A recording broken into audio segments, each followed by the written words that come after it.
It is a true joy and privilege to be welcoming everyone this afternoon to the Institute of World Culture in Santa Barbara for another online and free event and presentation. My name is Kirk Radine, and I will be introducing our speaker. Under this year's overarching theme of Concord and Community, we are very fortunate to have Dr. Christopher Brown presenting for us on this very intriguing topic, sacred sites as portals. Before introducing Christopher, a few brief notes about the Institute. As most of you know, it was founded here in downtown Santa Barbara in 1976 by Raghavan and Nandini Iyer as a nonprofit educational institute serving the local and the global community through seminars, forums, and study groups on diverse aspects of world culture, past, present, and future. All of its activities are dedicated to the promotion of universal brotherhood and the fostering of human fellowship among all races, nations, and cultures. Please check out our updated website at worldculture.org and our YouTube channel titled IWC in Santa Barbara, where today's presentation and others over the past several years can be found. The Institute also has a monthly newsletter, which will, if you sign up for it, you can receive notices via email on all the activities of the Institute. And in particular, there's a change to one of the upcoming events. Originally scheduled for September 15th, it is a presentation titled Living Systems, Symbiosis, Storytelling, and the Blue Economy. It's being presented by Ian Kellett as a compelling look at how ocean health and human health are deeply intertwined. It was originally programmed for 7 to 8 p.m. on Monday, September 15th, and it's now rescheduled to the 22nd. All of the activities of the Institute arise from or are based on its 10 aims. And today's presentation is most directly comes under the heading of aim number 5, which is to deepen awareness of the universality of man's spiritual striving and its rich variety of expression in the religions, philosophies, and literatures of humanity. Our speaker today was born in a distant foreign land, a concrete jungle and a Los Angeles suburb known as Pomona, California. Christopher received his master's degree in English literature, rhetoric, and composition from Cal Poly Pomona in 2011. And from there, he journeyed eastward through vast deserts towards the rising sun to the hallowed halls of the University of Arizona, where he received his PhD in rhetoric, composition, and the teaching of English in 2019. His PhD dissertation was a very intriguing topic where he examined the foundational role of student belief systems in the teaching of critical thinking in college composition. And as a result of having accomplished that feat, he and Santa Barbara both received a great boon. Christopher was hired as an assistant professor of English at Santa Barbara City College and has been there since 2019. While in Santa Barbara, he has continued to research and to write. He contributed chapters to several edited collections. And just to give you some idea of the topics that he addresses, one such chapter was called Believing Critically, Teaching Critical Thinking Through the Conversion Narrative. And this was part of a book published in 2020 by the University Press of Colorado, Utah State. And the title of the book itself was On Teacher Neutrality, Politics, Praxis, and Performativity edited by Daniel Richards. Chris has also presented his research at international conferences, including the Conference on College Composition and Communication and the Rhetoric Society of America. Pertinent to our topic today, over the last 3 years, Dr. Brown has used his summer vacations to research and pilgrimage to sacred sites in Israel, Palestine, France, and Spain. This past June, he followed Patrice Chaplin's route from her travel memoir, The Portal, an initiate's guide to Rennes-le-Château, beginning in Barcelona and ending in Canigou in the south of France. And his current teaching and research has focused on sacred natural sites located in Santa Barbara and the surrounding regions, as depicted in Chumash oral narratives and tradition. So we are in for, I'm sure, a very intriguing and remarkable talk today. Please join me in welcoming Christopher Brown.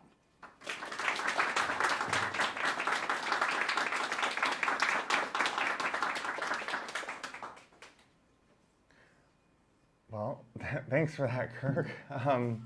I'll go ahead and get started. Can we see my slides? Absolutely. So, the title of my talk is Sacred Sites as Portals. This first picture here, this is Château de Montségur, which is in Occitanie in the south of France, near the Pyrenees Mountains. It's the ruins of a medieval castle that was built on the location of an earlier castle that the Cathars built as a fortress for protection. The Cathars were a religious movement that during medieval times was persecuted by the Catholic Church and the French monarchy during what are called the Albigensian Crusades. And during the siege of Montségur, here's another couple of pictures. The siege of Montségur, which lasted for about 10 months from 1243 to 1244, at the end of the siege, 210 Cathars chose to, instead of recant their faith, they were to be burnt at the stake. And today, Montségur is a place of pilgrimage, partly due to a legend popularized by the book The Holy Blood, The Holy Grail, from I think 1982, and then later found its way into the Da Vinci Code, that the Cathars possessed the Holy Grail and that it was kept at Montségur and smuggled down the mountain 3 months before the siege ended. So I visited Montségur for the first time in 2023, and I can attest, along with many other people who visited Montségur, that it's a very powerful place to visit and experience in person. There's an incredible view from up at the top of the mountain. You can see the Pyrenees to the southeast, all of the surrounding towns and villages. There's another castle called Foix Castle in the distance. And there's all kinds of incredible wildlife up there. There are frogs and bats, and during the summer there are these little green fireflies that kind of flit in and out of the wildflowers that grow all up along the castle walls. And during electrical storms on the mountain, the sky lights up this fiery red color. And the first time I saw that, I didn't even know what it was. I'd never seen a lightning storm like that before. It looked like bombs falling from the sky. And there are all kinds of reports of strange things happening at Montségur. Perhaps the most famous story, there are many different reports of different versions of this, are apparitions of La Dame Blanche, who's this kind of a mythical figure in French folklore, La Dame Blanche, the White Lady, who some people claim to have seen at Montségur, and some people believe that she's the spirit of the Cathar leader Esclarmonde of Foix. In particular, Richard Stanley, the filmmaker, created a documentary film about his experience seeing the White Lady called The Other World. And he recently published a book about that experience. So the way that he describes this is seeing a woman kind of dressed in medieval garb materialize before him and the woman that he was traveling with, as if coming through the wall of the tower room of the castle.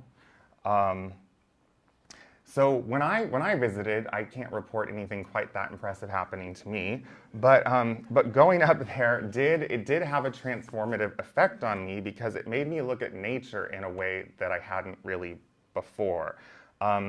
To me, this place, it seemed like it was sacred, not because of the legends or the historical events that took place there, but something that was there probably, long before the castle was built there, or before the Cathars were martyred there, or before it became a site of pilgrimage.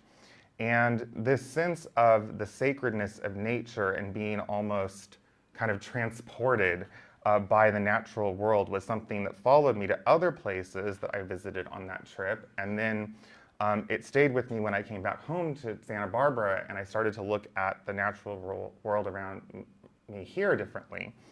And I started to become interested in the history of this region and the way that the natural world is represented in the oral narratives of the Chumash, who are the Native American people that have traditionally inhabited this region,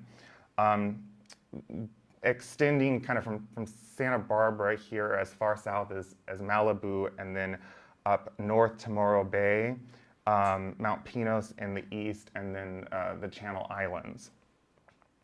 And reading these stories, which are collected in the book December's Child, a book of Chumash oral narratives by Thomas C. Blackburn, I started to notice a common thread that seemed to connect the Chumash narratives and the traditions from France and also Spain that I was more familiar with. And the common thread was this metaphor of doors or gates or portals being used to describe these particular locations and the effect that they're believed to have on people who visit these places. And just to be really clear about what I mean by portal, a portal or a doorway, as the term is used in these different stories and traditions, usually refers to a geographic place that is believed to transport visitors to distant times or places, or they use different kinds of language depending on the story, alternate realities, dimensions, other worlds. I think in all the stories that I'm going to look at today, these are natural landmarks. Mountain summits, caves, grottos, bodies of water. So it could be like the bottom of a lake, the bottom of the ocean. Sometimes there's a building at the natural landmark. And these are usually sacred sites of ritual or pilgrimage. So today I'm going to be looking at two spiritual traditions that document sacred sites as portals. The first tradition extends from the Catalan region of Spain, in the north of Spain, to the south of France, and is documented in Patrice Chaplin's travel memoir, The Portal, an initiate's journey into the mystery of Rennes-le-Château. The second tradition is, as I said, represented in the oral narratives of the Chumash. Despite significant differences, these traditions point to a universal wisdom regarding sacred places, which is the possibility of a mutually beneficial relationship between sacred spaces and people when we show proper respect and reverence for these places. Both Chaplin's story and the Chumash narratives describe the difficult and sometimes dangerous ordeals that visitors to sacred places must undergo so that they use the power of these places responsibly. When a visitor shows proper respect for a sacred place, it's possible for their experience to enrich the community. For instance, through the sharing of knowledge from their experience, or through a moral transformation that takes place in the visitor. However, when visitors go to these places unprepared, either without belief in the power of the place or with the intention to use the place or its power for selfish reasons, they may fail to complete the journey, or in some cases, they actually die. Now, whether we interpret this warning that many of these stories gives us either literally or whether we interpret it symbolically, reading these stories, I think, should encourage us to want to preserve and protect these sites as historical and natural resources so that we and future generations can participate in this reciprocal relationship with the natural world that these stories show us is possible.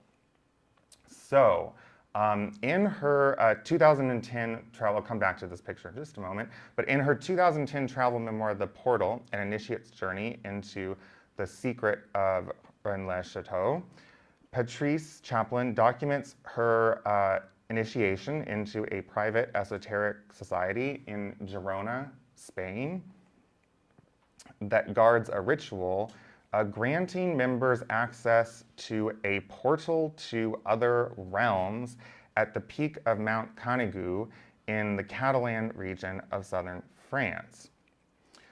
Chaplin makes the unprecedented claim that the famed Catholic priest Bérenger Saunière was a member of this society. And if you aren't familiar with that story from the Holy Blood, the Holy Grail, which has since been widely kind of discredited as a hoax, but the story goes that this priest at this like late 19th century France, a little village, Rennes-le-Château, he was doing renovations on the church there, and he found some scrolls in a pillar, and the scrolls contain some kind of information that, the different versions of the story, but that enabled him to perhaps blackmail or exploit some kind of wealthy institution to get a lot of money. The story that sort of finds its way from the Holy Blood, Holy Grail into the Da Vinci Code is that the scrolls contain information about a supposed bloodline going back to Jesus and Mary Magdalene who had children, and that information was used to blackmail the Vatican for a lot of money. So anyway, that's the story that she's kind of building on here. And she says this priest, Bérenger Saunière, was a member of the society.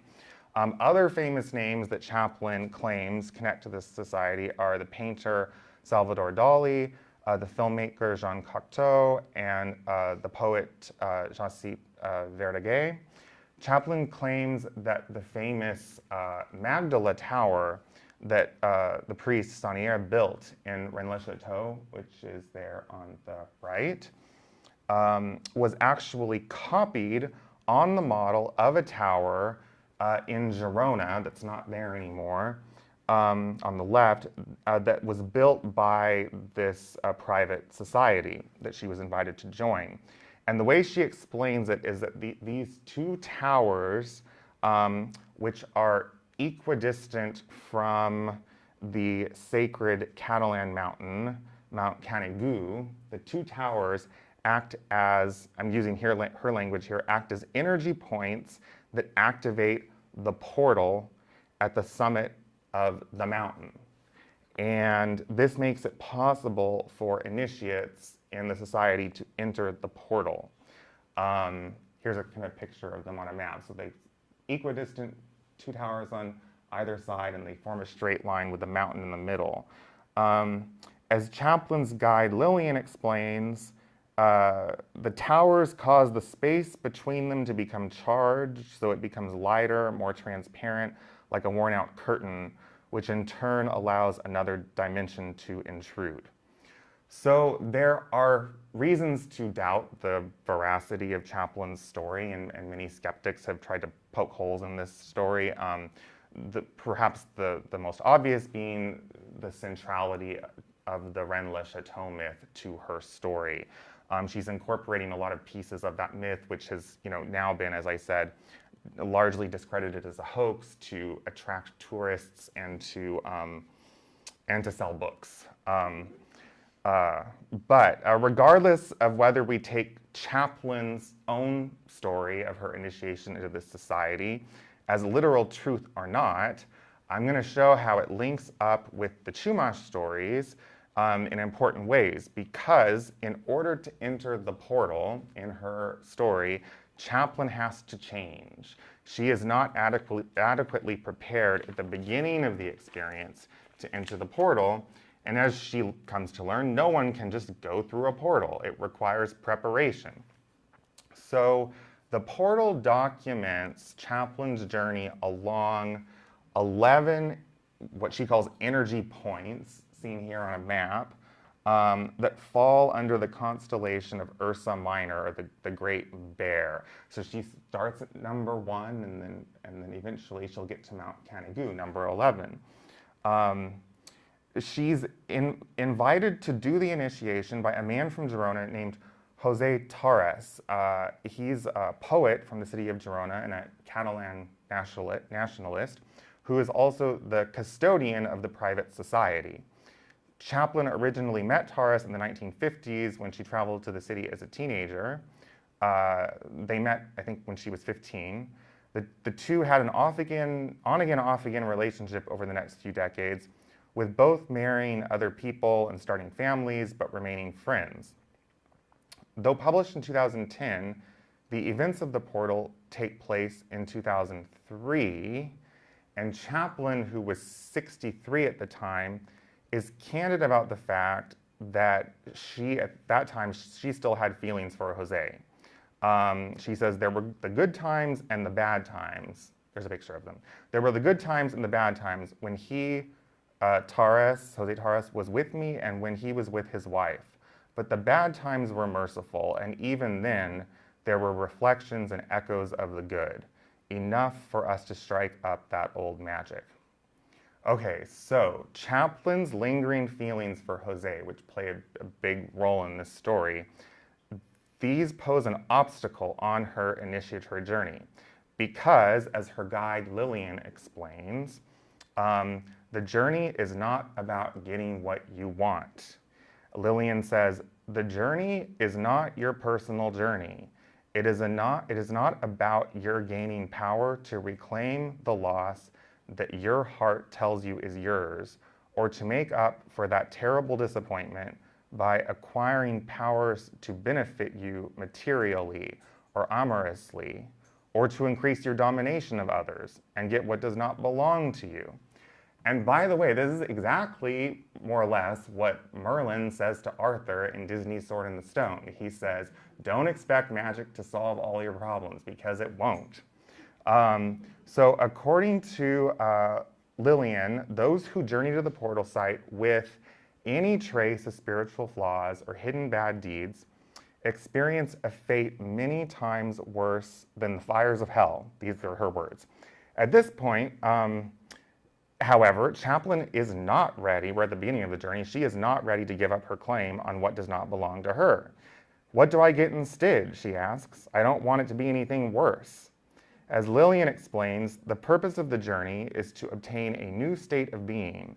It is a rite of passage. You pass through states of mood and note them, but you don't rest on them. If she can learn to do this, Chaplin will experience freedom. On one level, this freedom means freedom from her never-ending search for the high feeling that she once experienced with Jose. So when Lillian presses her, she acknowledges that this search results in kind of chasing a high, results in a continual cycle of highs and lows, which Lillian likens to an addiction. She says to Chaplin, so you need a fix. You like the high, but you can't take the drop. The remedy that Lillian recommends is to look to the realm of the spirit for what you occasionally reach with a lover.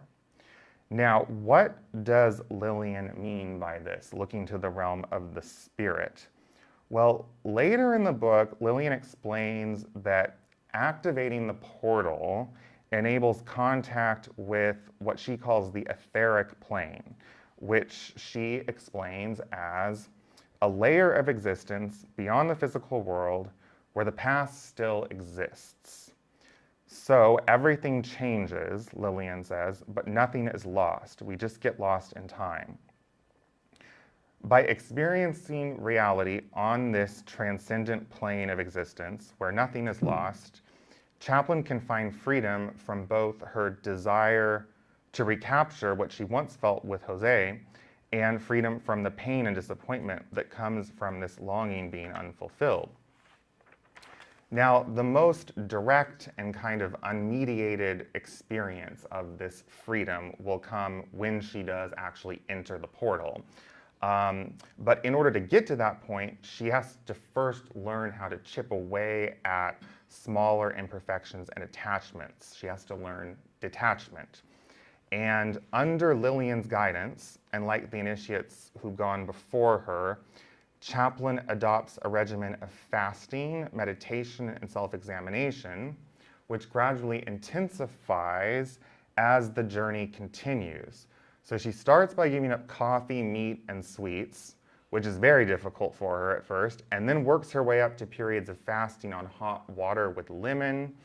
And Lillian guides her in practices of meditation, chanting, breath work, self-reflection, some of which take place at sites where she lived or that she visited during her time with Jose. Now, these are all sites that I showed on the map that she goes along the journey. I'll just show you a few of these just at a glance. Collioure, south of France, Besalú in Spain. These are pictures that I took when I went to some of these places. It's Girona in Spain, Ripoll, the Dali Museum in Figueres, and the Church of Mary Magdalene in Rennes-le-Château. And then I think, oh yeah, we'll get here in a moment. And as the journey, let's see, at each location, each of these locations, Chaplin learns to attune herself with or absorb the atmosphere of the place. So paying close attention to its sights, smells, and sounds. And then as the journey progresses, Lillian leads Chaplin along increasingly harsh, mountainous terrain that alternates between dangerously hot and freezing temperatures. And these combined practices bring to the surface of Chaplin's psyche incidents from her past that she that she needs to come to terms with, or at least begin to heal before she can enter the portal. And one is an inability to trust, and this includes trusting her guide, Lillian. So in moments of what Chaplin calls exhaustion-induced paranoia, she suspects that the private society is using Lillian to get some kind of information from her and possibly get rid of her once they get that information. Chaplin isn't specific on what happened in her past to cause this tendency to suspect the worst in people, but she does say that she's been, her words are, nourished on rejections and half-truths and all the various deceptions of the metropolis. She also refers to natural defenses that she seems to have missed at birth and which have left her vulnerable. In addition to her inability to trust, she also holds a lot of resentment against her former son-in-law, who she says caused a great deal of pain to her daughter and the family, and she, Chaplin, refuses to forgive him, which is something that Lillian is very concerned about because going into the portal with this kind of resentment could compromise her experience. So Chaplin perceives her own fear of trusting others and reluctance to forgive those who have wronged her as hard-won effective practices that have kept her intact. So she's very reluctant to give these things up despite Lillian's warnings. She feels like by abandoning these practices, she's putting herself at risk, really putting her life at risk. And at a certain point, it becomes apparent that all of the flaws and imperfections that Lillian observes in Chaplin that she's trying to root out may ultimately be rooted in Chaplin's fear of her own mortality. The last ritual that Chaplin has to complete before ascending the mountain is to dig her own grave and sleep in it overnight. When Chaplin asks Lillian why she has to do this, Lillian says, to come to accept death, to have a sense of giving in, of letting go. And Chaplin replies that she will never give in. I will fight to the last gasp. The turning point where Chaplin finally decides to face her fear of death, to trust Lillian, and to let go of her resentments begins the night before beginning the climb to the summit of Mount Canigou, which again, that's the location of the portal. So Chaplin and Lillian stay overnight here at the Abbey of Saint Martin de Canigou, which is this is a monastery that's kind of fairly close to the base of the mountain. It's like 20 minutes walk from the base. And so they stay there the night before, and now they're beginning the ascent upward. And but that night, before they've left, before they've started the way up the mountain, Lillian repeats a question that she's asked Chaplin many times on the journey. Can you accept the reality of both your past with Jose and his current marriage and forgive? You can tell Chaplin is starting to soften at this point because she says, I wanted him to love only me. I could see the folly of it, but I still did feel a sure sense of loss of that love I had once known. And Lillian responds saying, but of course, we are all cut off from the love we have once known. That is the continuing problem. The next morning, shortly after beginning the ascent up the mountain, Lillian expands on what she'd been saying the night before. She says, we are cut off from what held us on the other side of this life. In coming to this earth plane, we left that love of our true companions to make this journey to loneliness with new, untried people. And these beloved ones in spirit can't help us. I asked, why not? That's Chaplin speaking. Because we have been pushed out to make the passage in this life in order to learn the lesson of separation and loss. But I don't remember these beloved ones, Chaplin says. Your spirit does. Okay, so hearing these words from Lillian sparks something in Chaplin, and she starts to recall a long forgotten memory from her childhood when she was very young walking with her father. She doesn't say where, but it's probably somewhere in London, which is where she's from. And she describes the memory as follows. The day in the late afternoon was beautiful, overwhelmingly so in the colors, the sky. And I thought, this beauty didn't belong to here where we were, but to over there, which was a place I knew, but not of this world. That other place was always brilliant, vital, and so much more than this muted territory with its little streets and usually tamed colors. Where we were was a doll's house, and I was squeezed into it. But the beauty of the day, as I was holding my father's hand, had linked up with that more real place. So you can see here in Chaplin's recollection that she's finally having a glimpse of what Lillian called the realm of the spirit, which Lillian promised would grant her freedom from her addiction to the high feeling that being in love once gave her.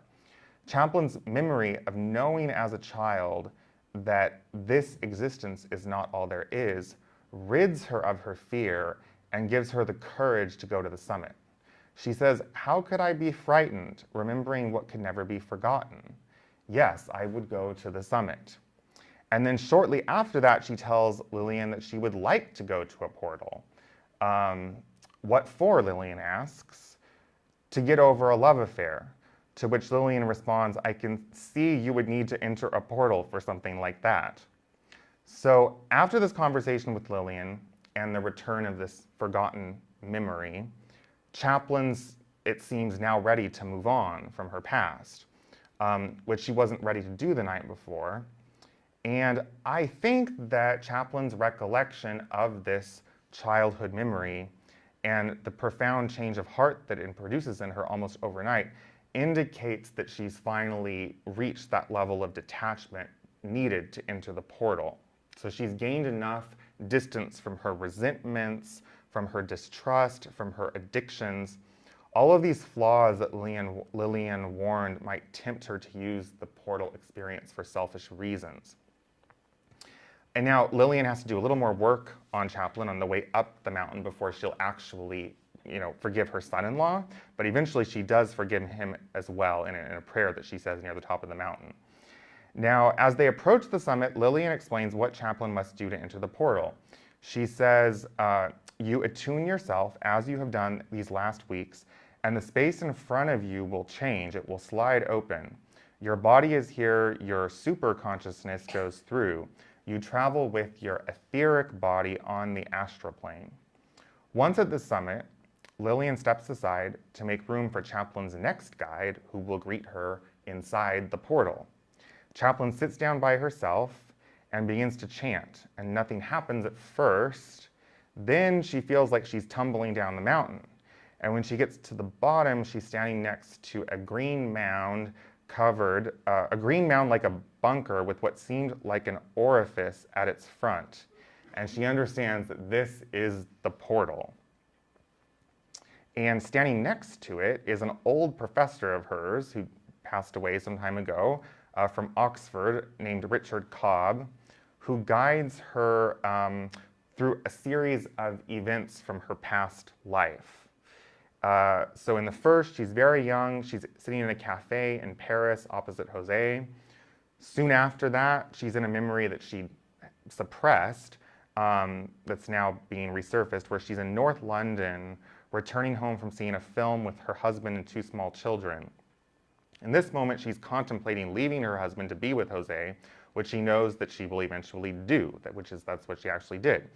And she says that although she is present in each of these places, she is also a sightseer. She has to be careful not to be taken over by the place, which is made all the more difficult by the fact that the further back in time she goes, she says the more real existence becomes. So although she's reliving these very emotionally charged moments from her past, she's doing what Lillian said she needed to do at the very beginning of the journey. She's passing through these states of mood and noting them, but not resting on them. And then from this place of distance or detachment, she's able to observe these events and reach a new understanding of them. So for instance, her guide Richard helps her to understand that she didn't have a choice in the matter of leaving her marriage. He says to her, "That parting had your name on it from the moment you were born." She also understands that each of these periods of her life are extant in all their dimensions beyond the portal, which affirms Lillian's statement that nothing is truly lost to time. In the final chapter of the book, Chaplin seems to confirm that this experience of going through the portal brought her something resembling the freedom that Lillian had promised she would find if she completed the journey. She calls it a rebirth. As she puts it, "I was without fear most of the time now. Perhaps it was because I knew that there was not only this world as I understood it, but many more existences out there, in here, wherever they were. And I felt part of a vast network." She describes her relationship with Jose after the experience as more harmonious, as she trusts that they will meet at the appropriate time. She also says that she spends less time thinking about her son-in-law while still acknowledging the continued effect of his actions on her family. The wider perspective and sense of freedom that she gains from the journey shift her attention away from these old concerns and onto new projects, enabling her to go deeper into her work.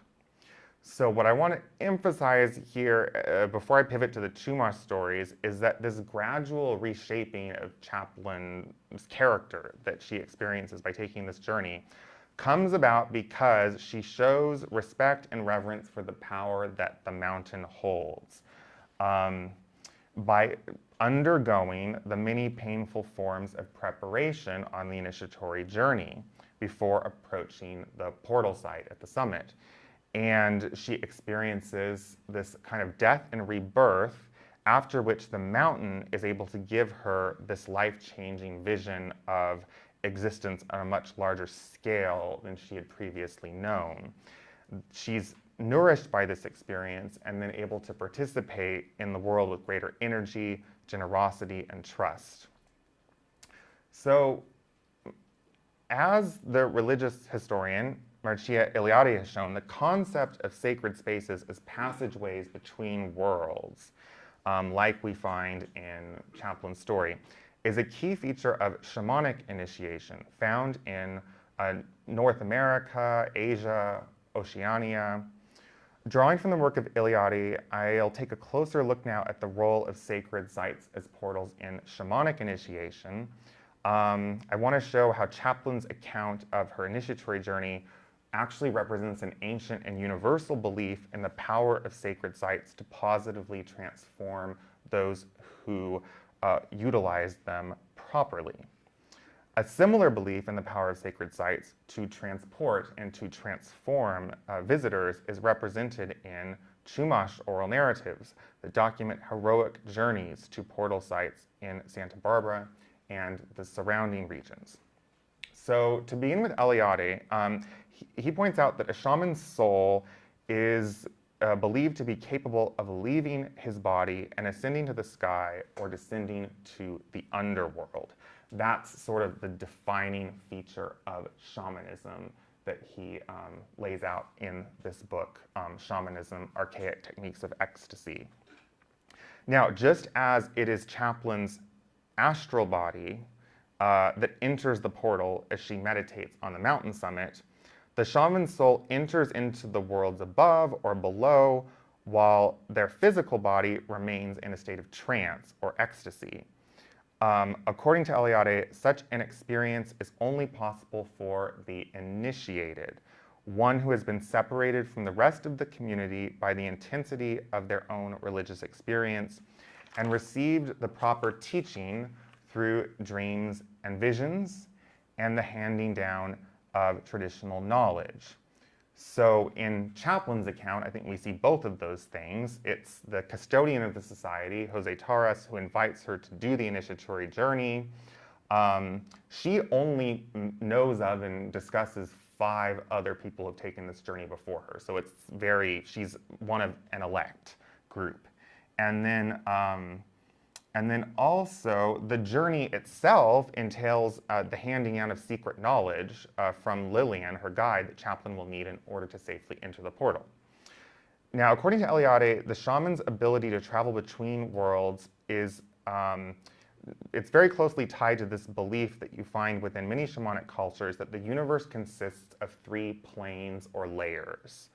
So you have the sky, the earth, and then the underworld, and they're all connected by a central axis. This axis passes through an opening or a hole, and then through that hole, the gods from the sky descend to the earth, the dead souls descend from the earth to the underworld, and the soul of the shaman can travel in either direction, to the world of the sky or to the world below. When Lillian teaches Chaplin about the portal, she doesn't distinguish between an upper world and a lower world per se, but she does refer to multiple layers of reality to which the portal grants access. Eliade notes that within shamanic cultures, the notion of a center, this world center or axis that grants passage between the different layers of reality, that was could be applied to any sacred space. So any sacred space could be conceived of as this world center that was an opening onto the other worlds. And the way that Eliade explains this is, he defines sacred space this way. He says, any space that had been the scene of a hierophany, which he defines as, the space manifested realities or forces, figures, etc., that were not of our world, that came from elsewhere and primarily from the sky. So, and Monsieur, I think, is a good example of that. But also in Chaplin's story, Lillian does mention to Chaplin that in addition to initiates entering through the portal, there are also, she says, higher entities from other galaxies and times that can travel through the portal to our world. And then finally, such sacred places are often located at the summit of a cosmic mountain that the shaman must climb, signifying a journey to the world center. So in each of these respects that I'm laying out here, Chaplin's depiction of Mount Canigou as the location of the portal seems to align with shamanic notions of sacred spaces as openings that grant passage between multiple layers of reality, and that the shaman must be properly, initiated and prepared before making that passage through that portal. So Thomas Blackburn, who is the scholar who edited the collection of Chumash oral narratives that I'm looking at, December's Child, he notes that this concept of shamanic initiation from Eliade provides one possible approach to understanding the oral narratives of the Chumash. And indeed, the cosmology that we find in the Chumash stories does align exactly with what Eliade was describing, or aligns closely with what Eliade was describing.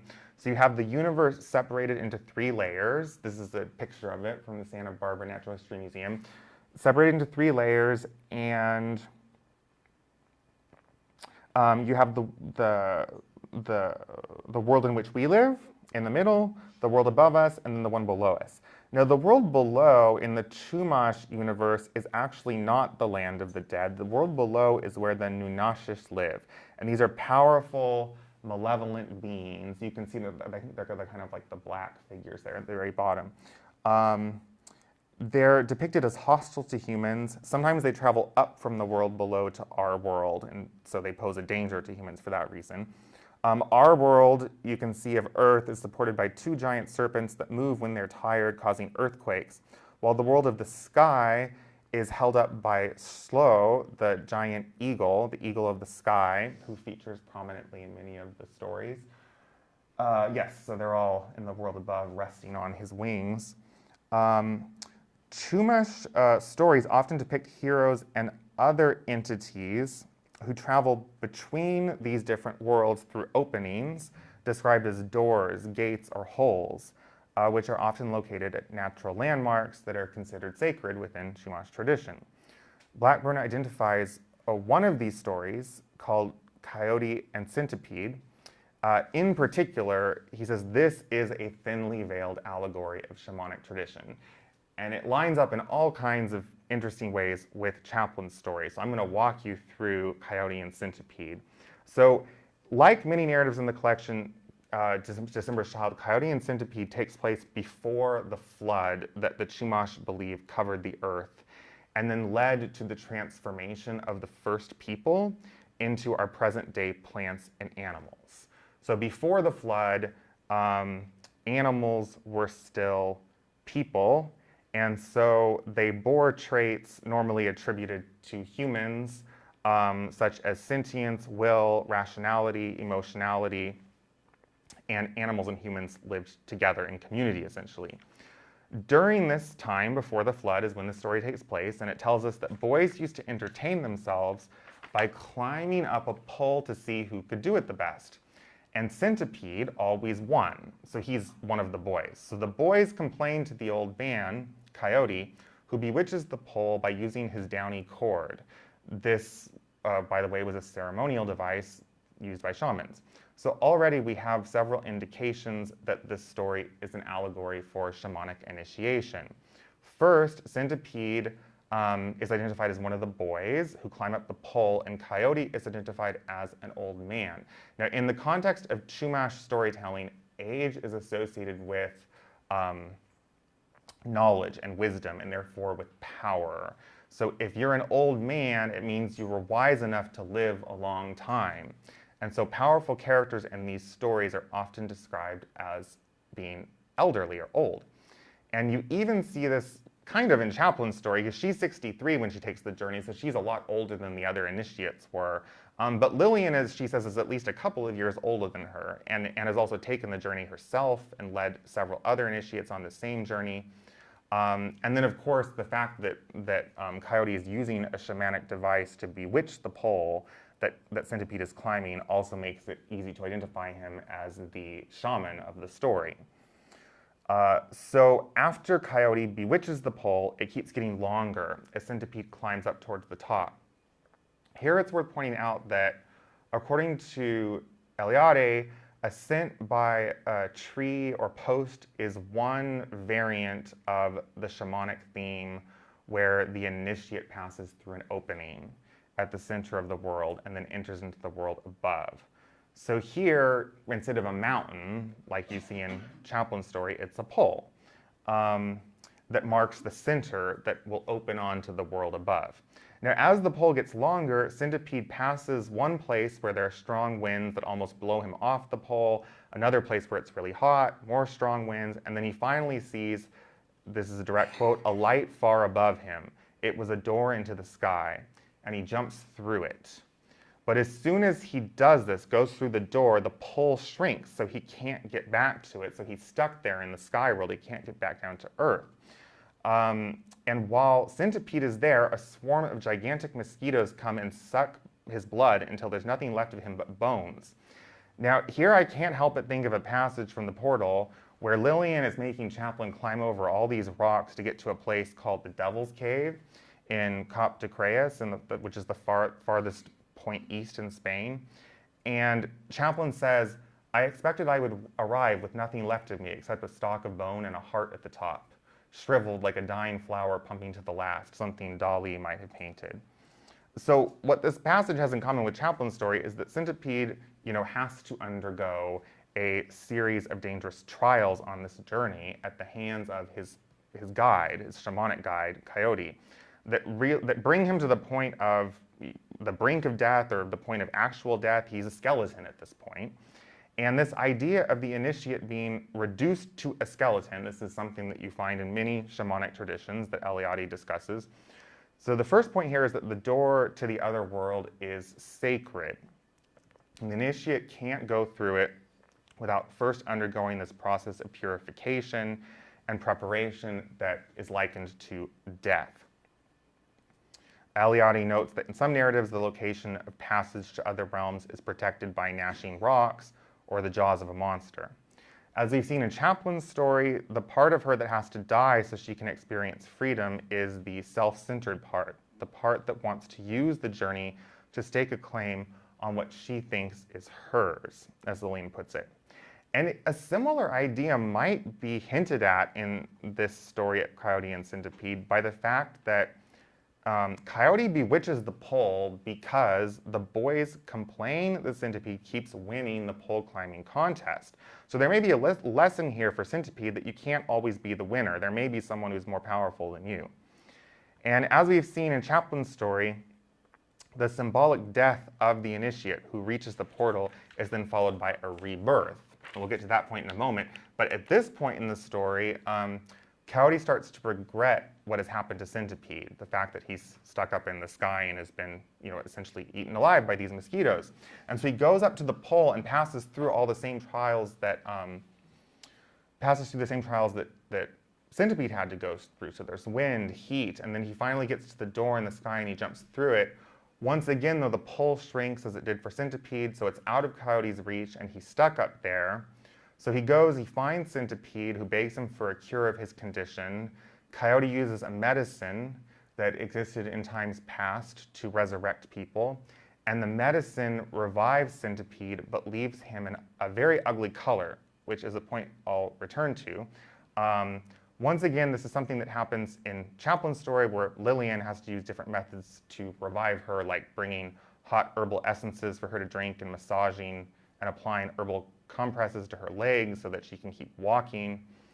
So at this point, Centipede has been revived, but they have to figure out how to get back to the Earth. Eventually, Coyote is able to convince Shlo, the eagle of the sky, who I mentioned before, to carry Coyote and Centipede on his wings back to the pole, which is further down because it shrunk.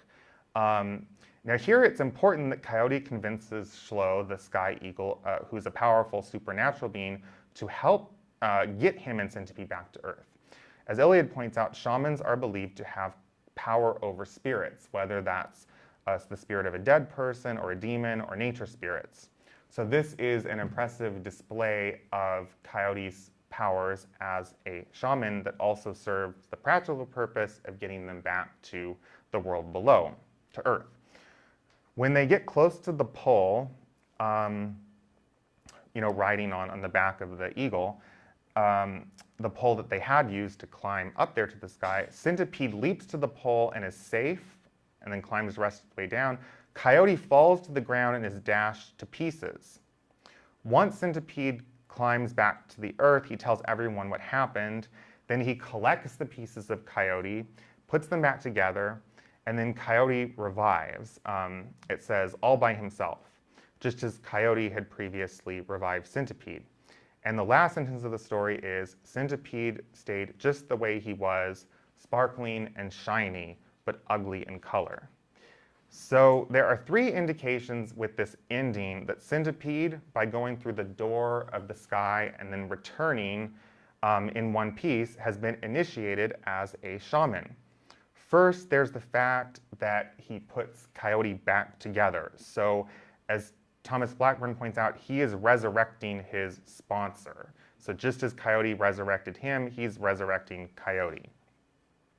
We're also told that Centipede, when he got to the ground, told everyone what happened. In that sense, he is like the shamans who visit the worlds above or below in spirit and then share their experiences. In the same way, Chaplin said that one of the effects of taking her journey was to help her focus on new projects, such as writing the story of her experience.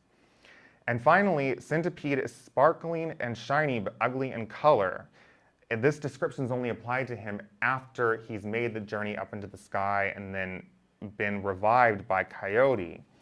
So what do we do with that description? Well, I think it points to a possible difference between the initiatory tradition that Chaplin's describing in her book and then beliefs about shamans among the Chumash. So in Chaplin's case, the journey seems to have an all-around positive impact on her and on the people around her. It makes her a more selfless, generous, trusting person because she conquers the evil or darker impulses within her, let's say. It makes her relationships more harmonious.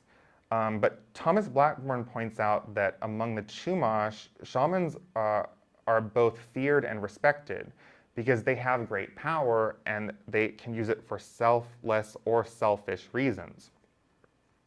As Blackburn says, they are viewed as a kind of necessary evil in these stories. So when the story says that Centipede is shiny and sparkly, that could indicate, I'm speculating here, that he has this power that sets him apart and it might attract positive attention, but it also might repel people from him. So hence he's also described as having an ugly color. Now, I focused at length on this story because it aligns in so many ways with Chaplin's story. I mean, in both cases, you have the initiate who goes through various trials in order to be purified. They die, they're reborn, and by entering the portal, and that indicates that they passed through a sacred place. Now, by showing that respect for the sacredness of the site, where they pass to the other world, an initiate experiences a vision of life on a larger scale and then shares that with the community. But unlike Chaplin's story, where the portal is on Mount Canigou in the French Pyrenees, in this story, the pole that leads to the door in the sky isn't located in a particular geographic location, or at least that place is not identified in the story where this pole would have existed. But there are similar stories in December's Child that locate doors to other realms here in Santa Barbara and in surrounding areas. And very often these are called doors in the text of these stories. Doors, holes, in one case it's a trail. And I won't go into lengthy expositions of what happens in each of these stories, but I did want to point out some of the stories that locate doors in particular locations and describe where these doors lead to and show you a few pictures. So again, each of these stories emphasizes that these places are sacred and should only be approached with the proper ritual knowledge and preparation and for the right reasons. So one story, or there are a couple stories that concern Zaca Lake, which is near Santa Ynez. These are called The Thunder Makes Zaca Lake and The Little Girl in Zaca Lake.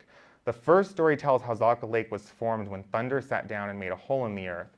And we're told that there is a monster in the lake, and in the middle of the lake, the water eddies, and there is no bottom to the lake.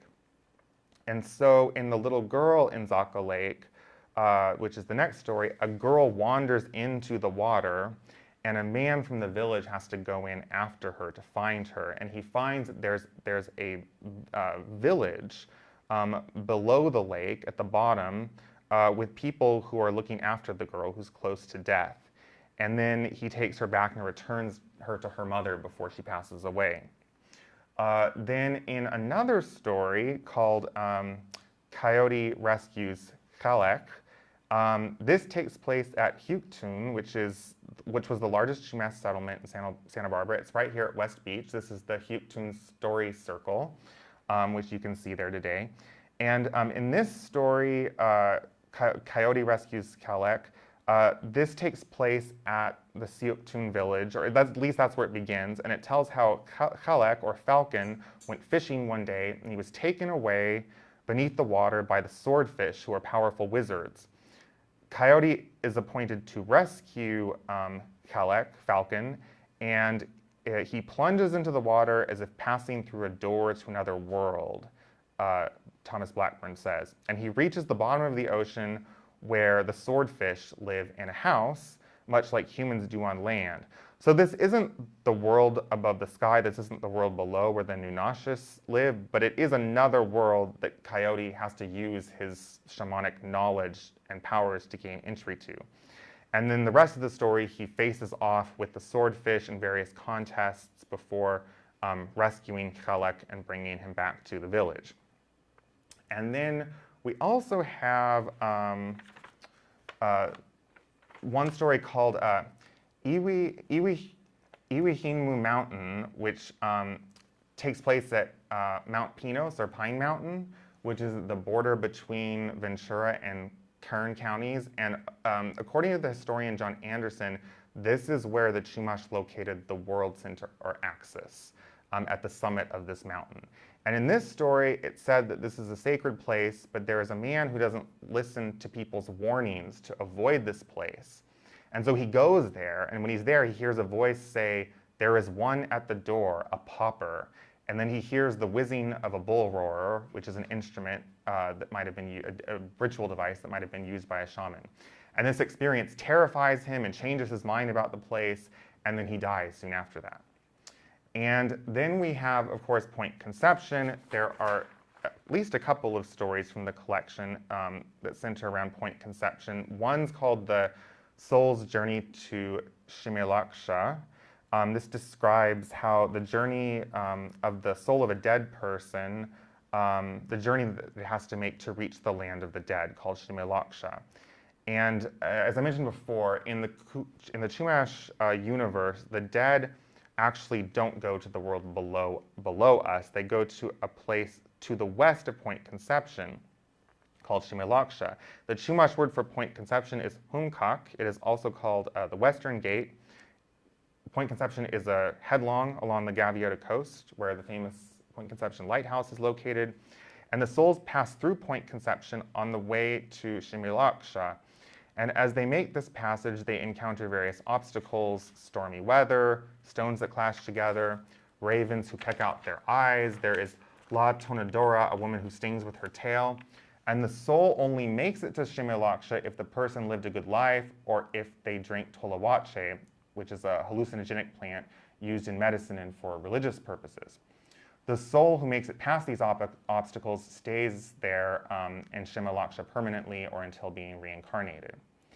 And then, I guess that's all of them. Okay, so I'll just say one more thing, which is just to sort of drive my main point home. You'll notice that in these stories, there are those who go through these doors or gates that know how to properly approach the door. They have some knowledge of how to navigate the world on the other side. They might be going there to rescue someone, and then they return safely. Or in the case of the soul's journey to Shimelaksha, they arrive in the land of the dead safely, and then they stay there permanently or until they're reincarnated. But there are others who don't respect the place, or they simply aren't aware of the power of the place, and they might wander there by accident, like Chalek, who is fishing when he's kidnapped by the swordfish, or the little girl who wanders into Zaka Lake. And these are the figures in the story who don't make it, or they have to be rescued and revived. So again, this emphasizes that these places are sacred and should be approached with the right preparation and for the right reasons. So I'm going to conclude there in case you have any questions. Thank you for listening.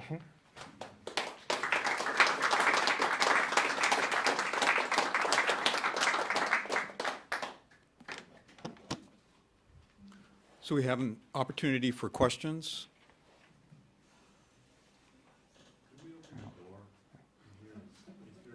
Ye- We have air conditioning. Open the door, we'll lose our air conditioning. It is working.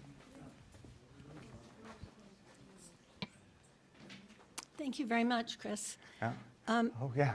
I've read a number of stories from different traditions, different Native American traditions, that have the same idea of entering or the journey of after death, which leads through the Milky Way, starting at Point Conception. And even other tribes throughout, from other parts of the U.S., travel to the west for this portal. So it seems to be kind of a more expansive than just the Chumash, this particular portal idea. So I was wondering if you could say anything more about the kind of universality of some of these ideas in different Native American traditions. Well, this is really what Eliotti's book, Shamanism, is all about. And it's funny that you mentioned the Milky Way, because he gives all kinds of different examples of what these holes that give passage to other worlds, the different forms that they take. And one that he mentions, I believe, is stars in the sky. That's one sort of location that can grant passage to other realms.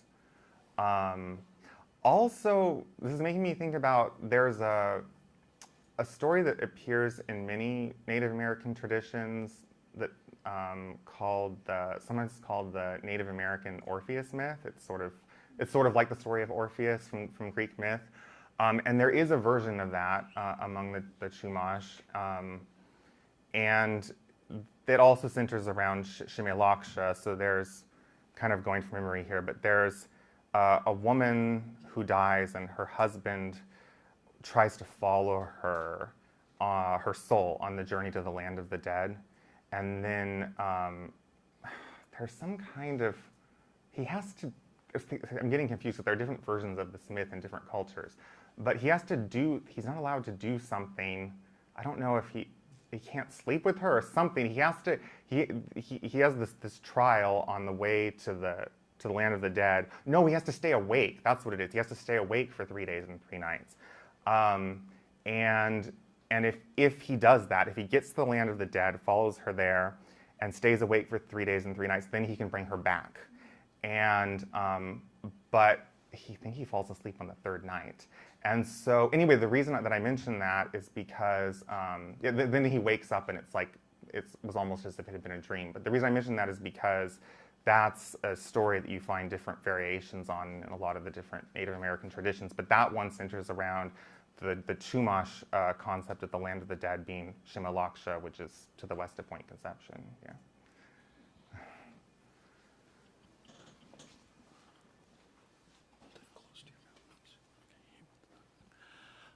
Thank you so much for a real connection between continents and peoples where there's something underlying it. Just a point, what I was struck by is that I've heard that the spiritual life is the razor's edge.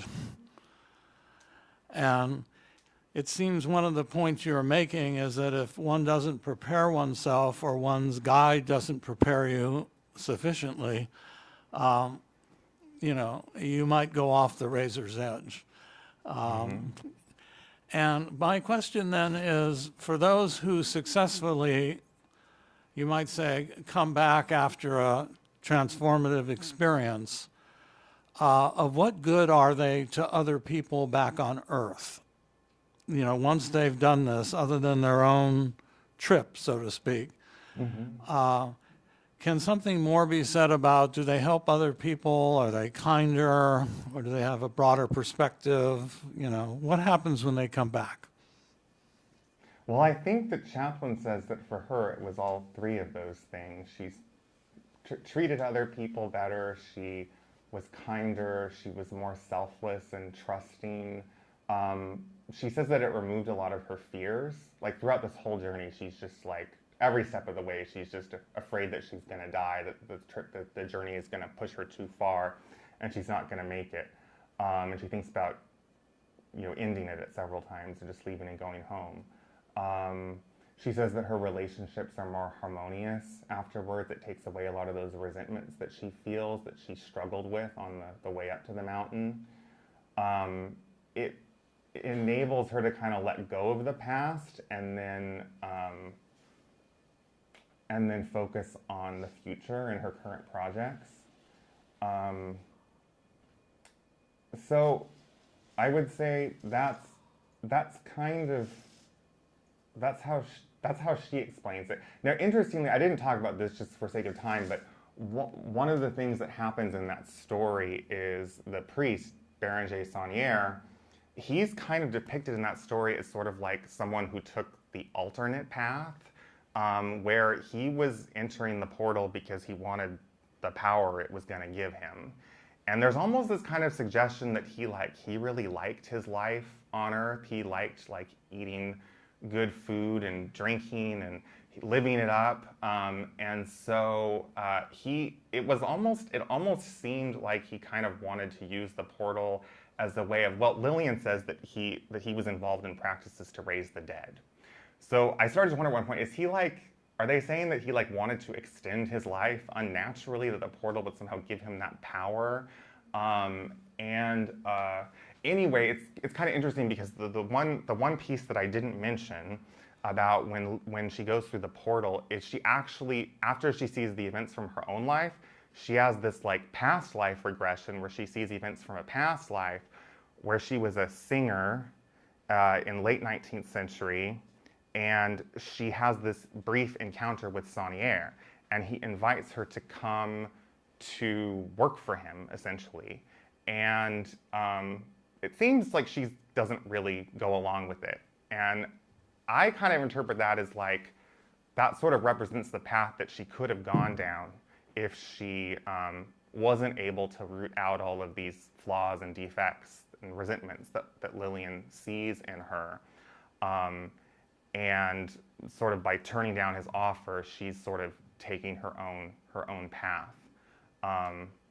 And Lillian says that Saunière didn't finish the journey. He wasn't able to complete the journey because he wasn't doing it for the right reasons. So, and then I don't know, I think the question's harder to answer with the Chumash stories, how do they come back differently? I mean, well, in the centipede story, Coyote and Centipede, it says that he told the other people down below after he got back about everything that had happened. So, and Mircea Eliade talks about this, that one of the things that shamans do, one of the ways that they contribute to the community, is they have these experiences of ecstasy where they travel to other worlds, the world above, the world below, and then they share that experience with other people who aren't shamans, and don't go into these kinds of ecstasies, and then they share that more expansive vision with the community, and then that kind of expands the vision of everyone, and can play a part, I think, in certain shamanic cultures where the whole religious life of the community is centered around the shaman and the shaman's visions and the knowledge that they're sharing from these experiences that they have. So I think that's kind of how it comes into play there, how they're able to give back to the community after having one of these experiences. Thank you. Yeah. Chris, one of the things you mentioned that was the transformations that Chaplin had to go through as she was passing through and this portal experience was the gaining of trust in other human beings and perhaps in their innate goodness. I wonder if you could say more about that. It seemed like that was a key point for her as well.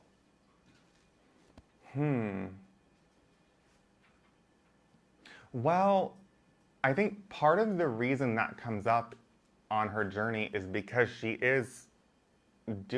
finds herself in a lot of situations where it sounds like she actually could have fallen from a great height, and she actually could have died. So she really has to put a lot of trust in Lillian, her guide, that she's going to protect her and keep her safe, you know? But at the same time, and I think I mentioned this briefly, she's developed that that fear or reluctance to trust people kind of as a defense mechanism because of things that she's experienced in her life. She doesn't really go into a lot of detail on that, but almost like to protect her. So it's hard for her to give up those things, like for example, her tendency to resent those who have done her wrong, or or her tendency, or her, her fear of trusting people, because she feels like that keeps her safe, and so in a way, it seems like the journey, but for her to actually get to the point where she's approaching the summit and is going to enter the portal, for her to get to that point, it seems the journey seems to bring her so close to the brink of death. It's almost like she kind of has to accept the reality that she really could die if she goes through with this before she's prepared to actually go into the portal. And it's only through that kind of, I don't know, completely abandoning herself to the journey and to her, putting that total trust in her guide, that she's able to go through and have this experience and then come out on the other side with a greater sense of trust than she had before. Yeah. Thank you, sir. Thank you, Chris. You mentioned in the definition of a portal that it was an actual physical place. Mm-hmm. A lot, I think, yeah, in many of these stories it is, yeah. Yeah. And yet the destination is the realm of spirit. Mm-hmm. So I wonder if you could say more about how the physical portal transforms into this sort of maybe astral realm or other dimension of some sort, which maybe can only be told after you've taken the journey yourself or something like that. But we're wondering about that, and many of the preparations had to do with physical preparations, like not having sweets or, not having coffee, things of, and so what is that preparation doing for us that would allow us to maybe get through the door of the portal in some way? And I know these are very broad questions, but whatever you can do.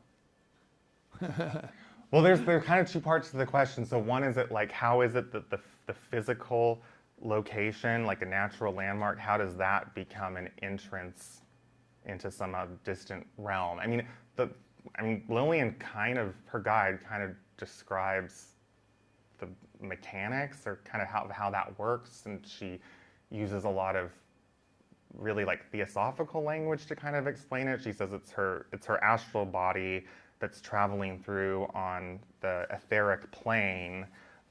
So essentially, it's not her physical body that's making this journey. Her physical body stays there, just as the shaman, goes into an ecstasy. If you see them physically, they're not literally making this journey with their bodies, but they're doing it in spirit. And there's also this, Lillian explains to her that she has to meditate and focus on and absorb the energy of the place in order for the portal to open. She says it's like it will slide open and then you can go in. And that's something that she has to learn how to do. She has to practice these different, meditations and chanting and contemplation at all of these different sites on the journey. She goes to the 10 sites before Mount Canigou. So it's really preparing her and teaching her how to do that. And actually, as far as the second part of your question goes, what the being deprived of coffee and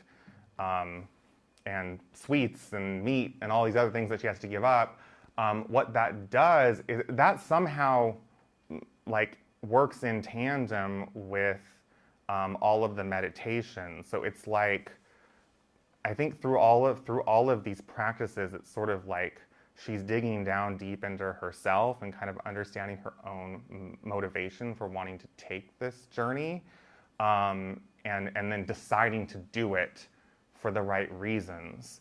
And that's what all of those things collectively sort of have to take place in order for her to really, in order for that space to open and for her to go inside, right? Yeah. Yeah, thank you for that presentation. Yesterday, I was drawn to listen to The Way of the Peaceful Warrior, which is a book I read when I was in high school. And literally, it was a journey, and the young man who was a gymnast, he had to go through all these austerities through his teacher, Socrates, and he had to fast, and he had to not eat, and no sugar, and no sex, and none of this stuff, up to, and literally the last page I read is like, so that you can go through the divine portal and not go crazy. Yeah. So it's relevant, and that guy was in LA, and it's a modern story. And I'm just curious about you, after doing all this research and all this work, are you drawn to initiatory path and towards a pilgrimage? If you were to go to some of these sites, would you prep yourself in these ways? How has it affected you in your journey towards initiation? Oh, that's not what I thought you were going to ask. Well, I tried to follow her route when I went to the north of Spain and south of France this summer, but I just remember thinking, I ended up going to like 10 of the 11 sites, because it was, and I had 2 weeks, it was really hard, which is how long she took to do it. It was really hard to just get, and I was driving by car, it was hard to get to each place in the time that I had, and I was so exhausted by the end of it that I thought, how did she do all of that and, fast at the same time? And she was also going, like, I didn't go to some of these really, like, far out remote places in nature. She doesn't really even explain how to get there in some cases. And I mean, she was 63 when she did this too. I'm 20 years younger than her. It was hard on me. So I mean, it was one of the things I was kind of skeptical going into it, because like taking this trip, because I thought, I don't know, I was really, despite the fact that the whole Rennes-le-Chateau story has been widely discredited as a hoax, there's something that's always sort of captured my interest about it, and I felt like somehow this book, there was some kernel of truth in this book that attracted me to this journey that she took, and so I wanted to take it too. But I wondered when I got there, like, would it be kind of disappointing? Would I get there and think like, oh wow, like this is really a hoax? Like, why am I going to all these places? But it wasn't. It wasn't. It was a very powerful experience. But it was, I don't know. It was recent, and so I'm still kind of like absorbing it. I mean, I can't report anything quite as remarkable as what she describes in the book. But I think it's, and part of the reason she says she wrote the book is so that other people can take the journey. And I know that I'm not the only one who's sort of who's tried to follow the route that she did.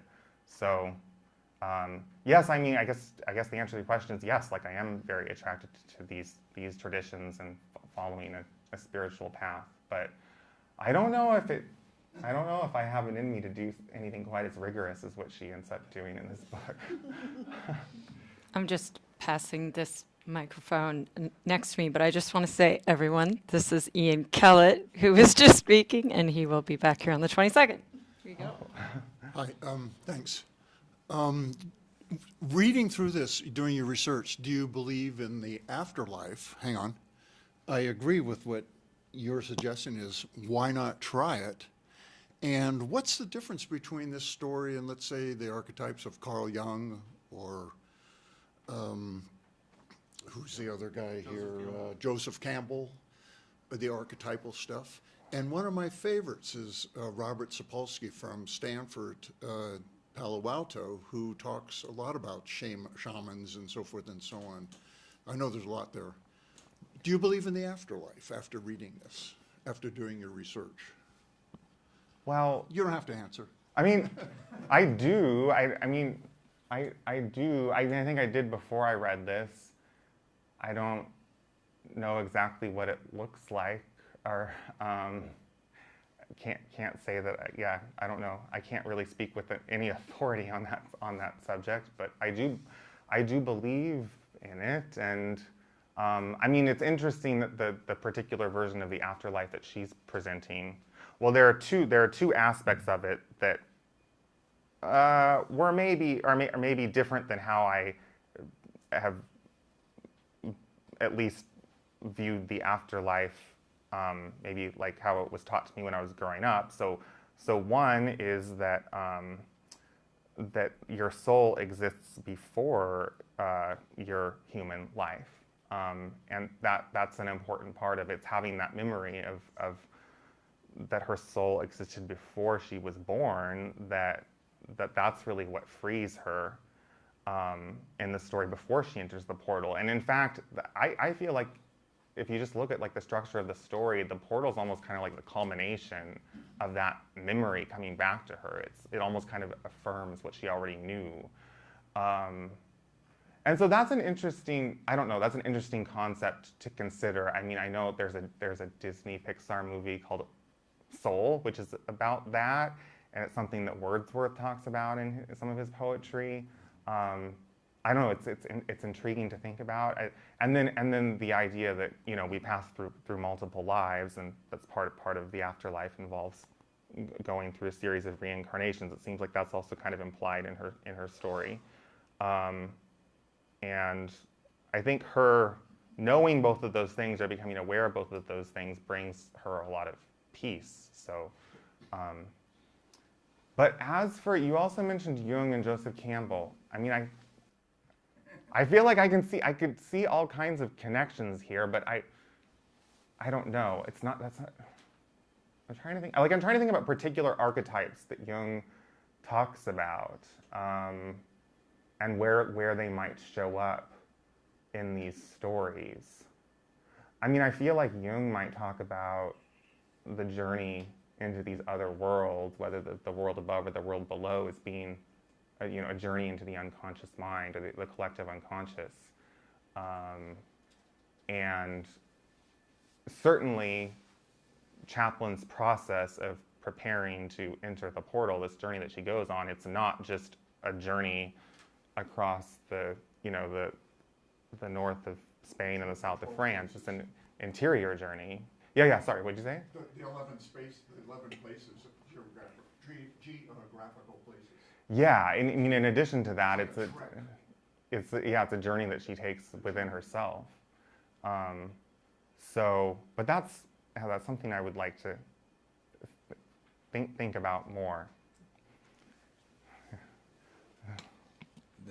Just a segue, I wanted to thank you for adapting. I won't be here next week, but the following week, because I'm with the Santa Barbara Middle School, who takes a lot of Jungian concepts and they apply them to middle school training, and they go through this whole rites of passage, and they have the sacred fire, and they really bring them through these archetypes of learning how to let go of the child and allow the teenager or the young person to come in. And it's fascinating to hear you speak and to hear both the old Chumash and the more modern version. And it's also fascinating for us to look around in our modern culture to see how initiation is still being upheld and carried well. And I just wanted to just reaffirm the date that I'm one weekend after on the 22nd, and just notice that we do this well in our community in some places.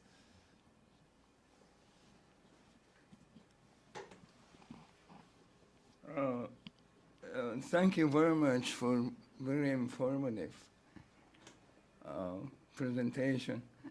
I was surprised to see that there is a sacred site here in Santa Barbara, in the West Beach. Mm-hmm. That's very interesting to know.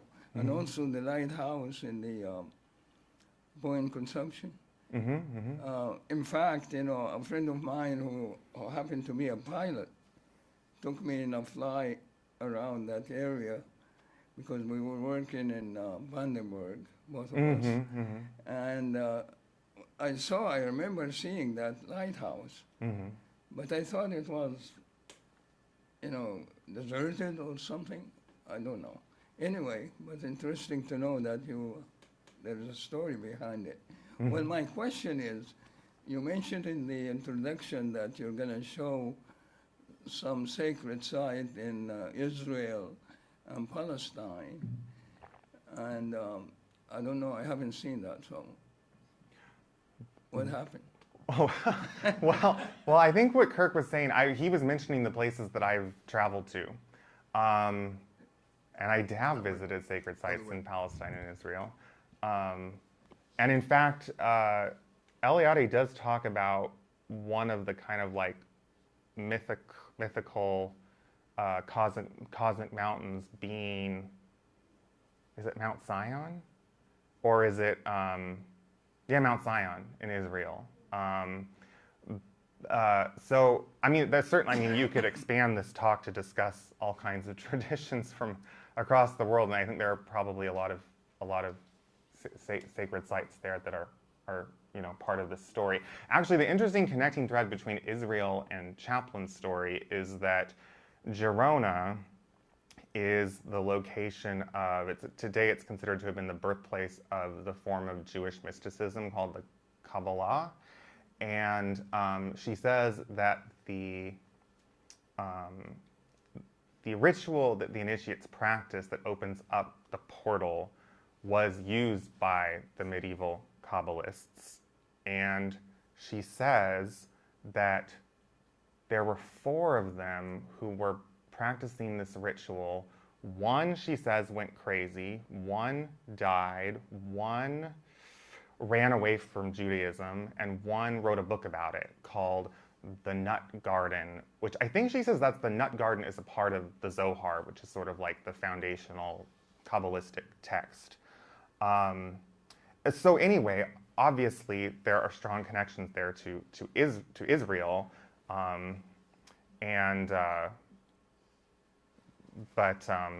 yeah, so I mean, there's a whole, you know, I didn't even get into the Kabbalistic part of the story, which is really interesting too.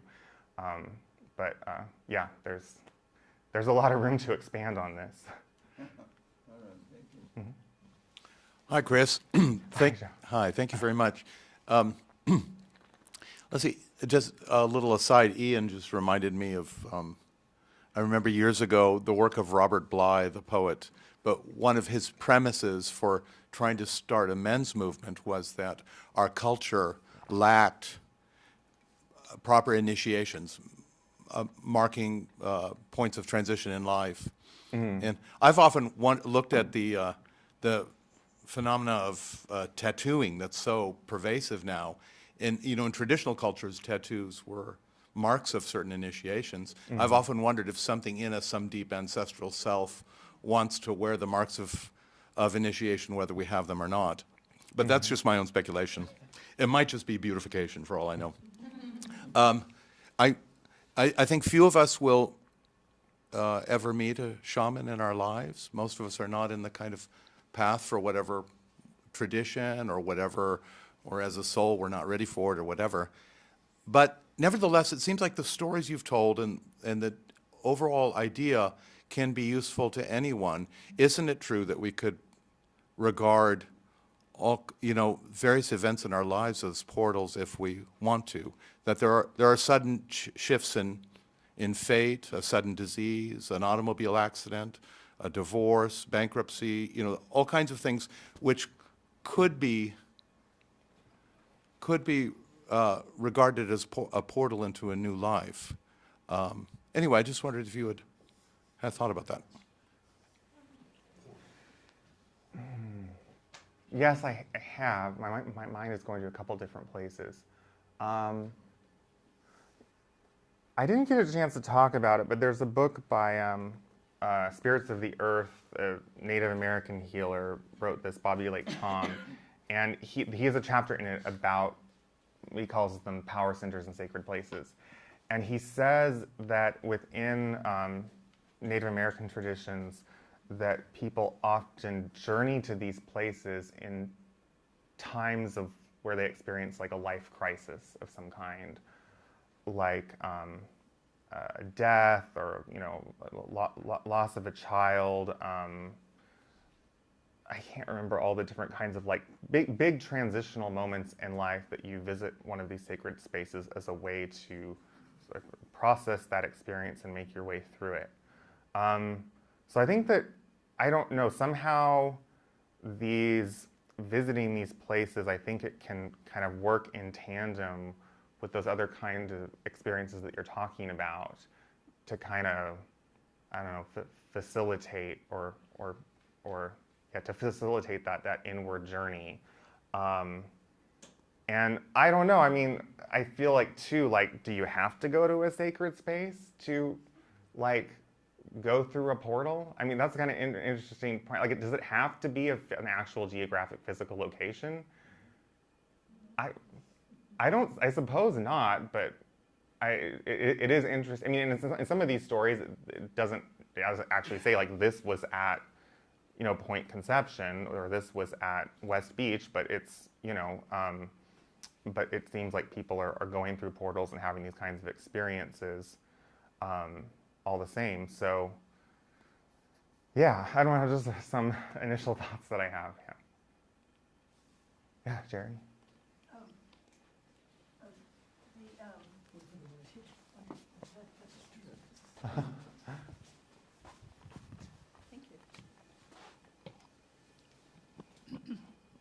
Yeah, it's very fascinating storytelling, and part of the fun is trying to interpret it without overdoing it.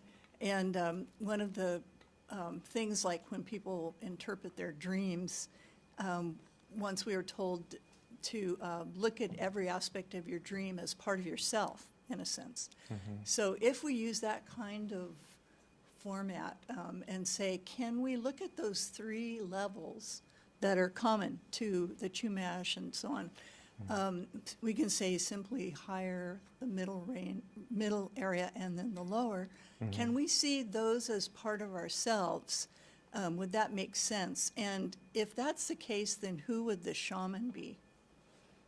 You know, on assuming that we're going on a path toward understanding more and spirituality. Well, if you think about this in terms of the first thing I think of is in the Coyote and Centipede story. Centipede, at the beginning of the story, the shaman is Coyote, and he's the guide, and he's the one that sort of causes this experience to come about for Centipede, where he dies and is resurrected and then returns to the earth. But then when he returns, he's able to put the pieces of Coyote back together, because Coyote fell from the pole in the sky and it was dashed to pieces. And then Coyote's resurrected. So it's as if he has taken on these powers of the shaman for himself. So I think part of the process of taking a journey like this, whether we think of it as an interior journey, exterior journey, or both, is I guess you kind of have to find that guide or that shaman or whatever word you want to apply to it within yourself. But I feel like there was more to your question than that. What was the other part?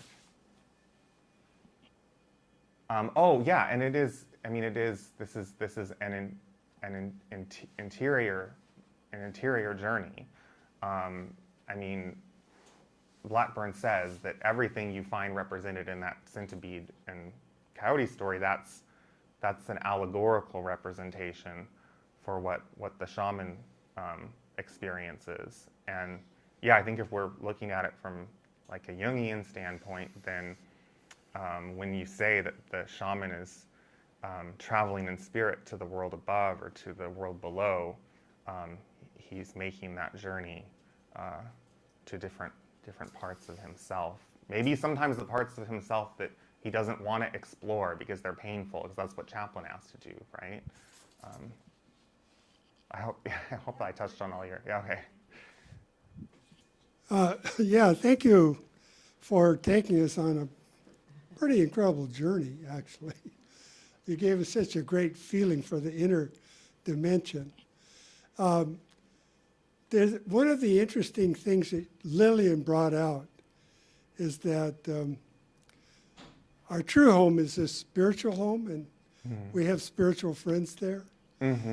Actually, I read a selection from Porphyry where he talks about we're exiled from our true home, our true spiritual home.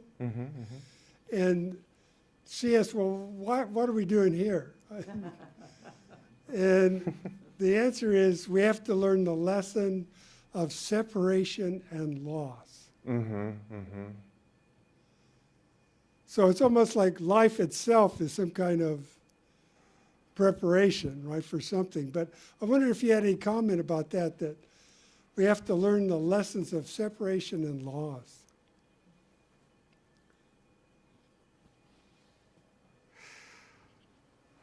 Oh gosh, I feel like this question's above my pay grade. You know what this actually makes me think of is the sort of debates around Gnosticism in the early Christian church. The Gnostics believed essentially that the world that we live in is the creation of like a kind of like a corrupt demigod called the demiurge, and that's why there's suffering. That's why we have to go through painful experiences.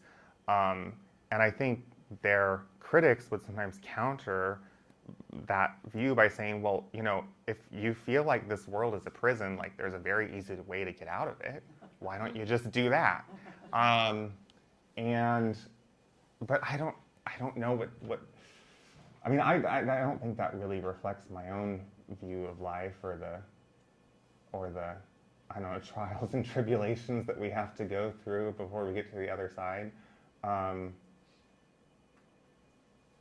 I don't know. This is you're asking such a big question. I feel like this is something that I'm always thinking about and wrestling with, and I'm trying to read books by people like Chaplin to try to answer that question, but it's so hard to answer. I remember one time hearing an interview with I think she was like a young athlete. I think she was probably like in her early 20s, and she had terminal cancer, and she, I think, passed away soon after giving this interview. But so she'd suffered a lot, you know, up until the point when she was giving this interview. And she said something like she wouldn't like change it for anything in the world. Like she's grateful for the whole experience because it made her who she was.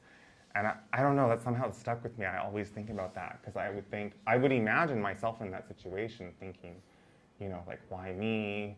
Like, why am I going through this? But it was like, I don't know, to get to that point and actually be grateful for the experience because it made you who you are. I don't know. I feel like that's something to contemplate further. Did you raise your hand, Russ? I have a question, Oh yeah. if I may, and a comment in reply to the last question, because one of the themes that I heard again and again was that this quest, that wisdom quest, required death and rebirth, right? You had that was an integral part of the awakening, was dying to what one thought one was, and perhaps you could say the death of the ego. There's many ways to conceptualize it, but it's this limited idea of who we are and what our purpose is in life that often has to pass away before we can arrive at a deeper understanding. So perhaps that's part of that sense of loss that precedes awakening. The other thing just came to mind was the most profound wisdom quest that world story that we know of is that of the Buddha. And what's so moving about it is that, you know, he's born into this life of luxury, scheduled by birth to be the prince, raised in a protected environment with every pleasure and opportunity for education and training that one could imagine. And yet he goes on a quest. He gives it all up and goes on a quest. And the question is why? Because he perceives the suffering of humanity, right? So it's not a quest to gain something for himself, and that's also a theme that you brought out, but it's recognizing the suffering of human beings and wanting to solve that for humanity. So it's on behalf of the other that the quest is undertaken.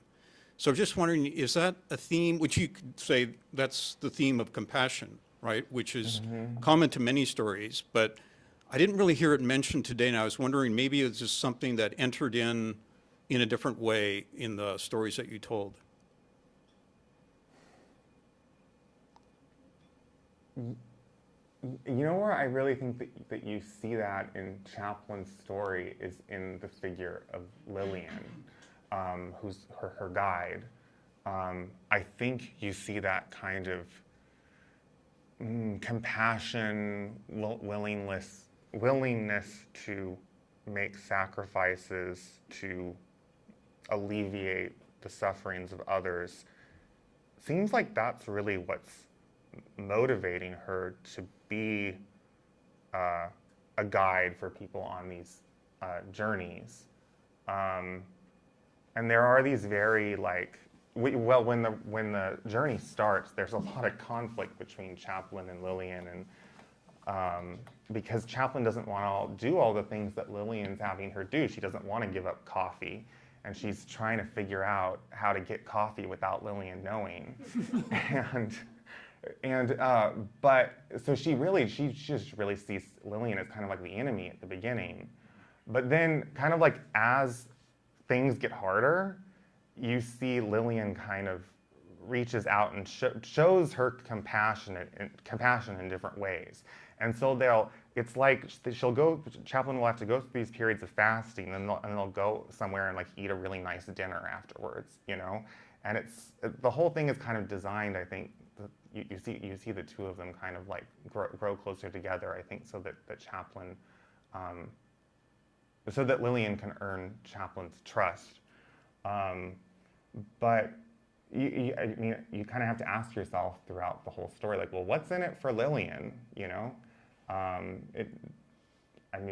don't think that question's ever really answered, but it seems like she's doing this because she really wants Chaplin to have this experience, partly because I think that she can see that Chaplin's someone who's suffered a lot in her life, and if she has this experience of going through the portal, she'll see things from a different perspective, and that it will help her and bring her peace.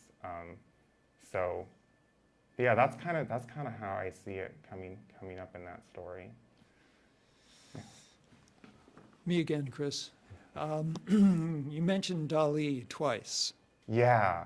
And so are there any, and that he was part of this or aware of this, and do you think his paintings and artistic work tells us something about this journey? And if so, what is it? Oh, well, first let me just say that what the connection to Dali is, and Chaplin knew Dali when he was alive and stayed at his home in, I think it's called Port Legat in Spain, on the coast somewhere in Spain, not far from some of the places I visited. And I think she kind of suggested at a certain point that, or Lillian suggests to her that he might have taken this journey himself. And for him, the portal was Perpignan Station in the south of France. It's a train station, and he painted it. There's a painting of his, I think it's just called Perpignan Station, and I wish I would have included it in my presentation because you asked that question. But it's like this man sort of hovering over the center of the image, and you see him like you're looking at from below, and he's levitating. And there are all these sort of like scenes taking place around him. And Lillian says like that's what he was depicting there. He was depicting his experience of going through a portal at Perpignan Station. He thought that Perpignan Station was the center of the world. And when Chaplin goes into the portal, she does compare it, she said, to Dali's painting. And one of the sites on the 11 sites is Figueres, which was his birthplace and where he built his museum. And she has to visit that as part of this process. So I mean, that's how he kind of figures into the story. Yeah, I don't know. I guess I would say, yeah. I feel like he was a surrealist, so he was trying to kind of like take things that are everyday, familiar things and make them like unusual and strange in his paintings, right? Like to get us to see reality from a different perspective, and that's kind of what happens to the initiate after they make this journey and go through the portal. So. Yeah, according to this book, he was very inspired by these kinds of practices. Yeah. call on Mr. Russ Lewin for the vote of thanks.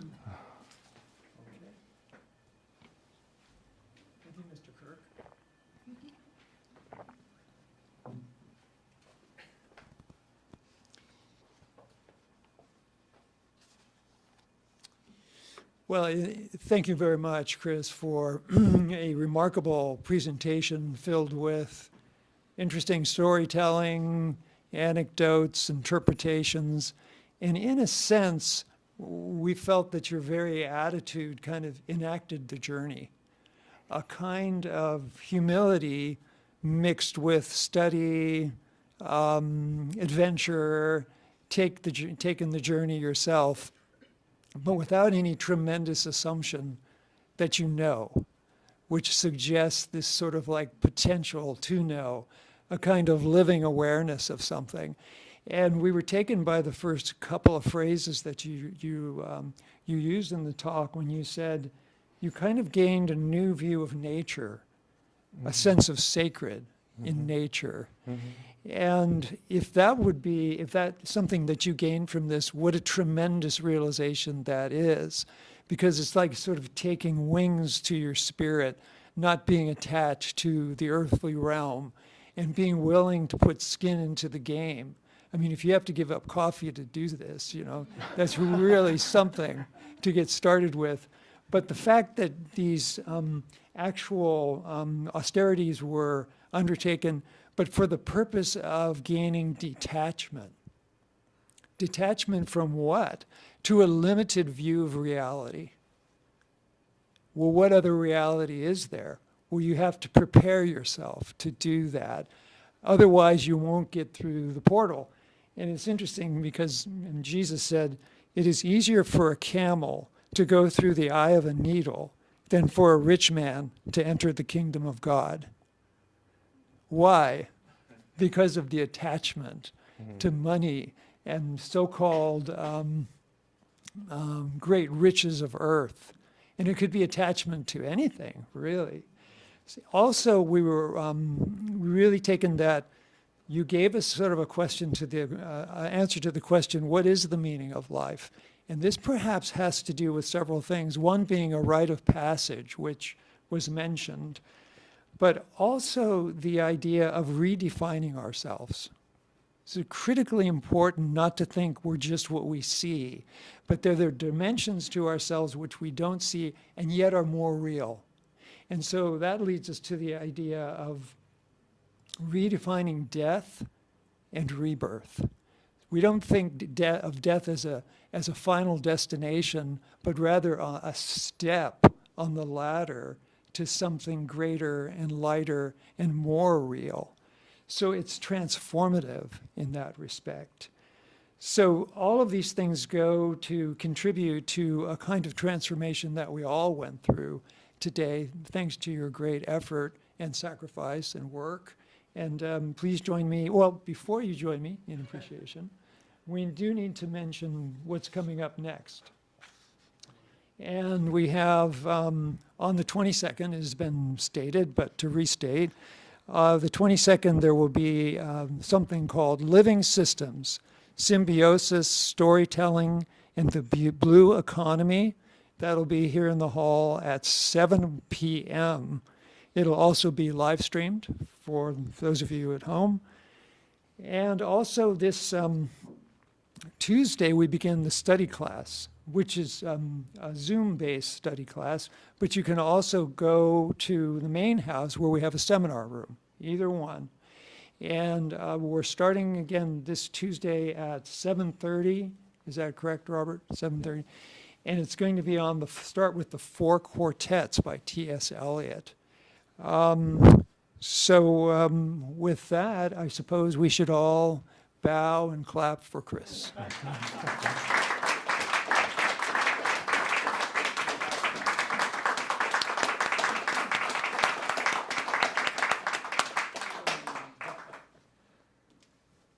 And celebrate.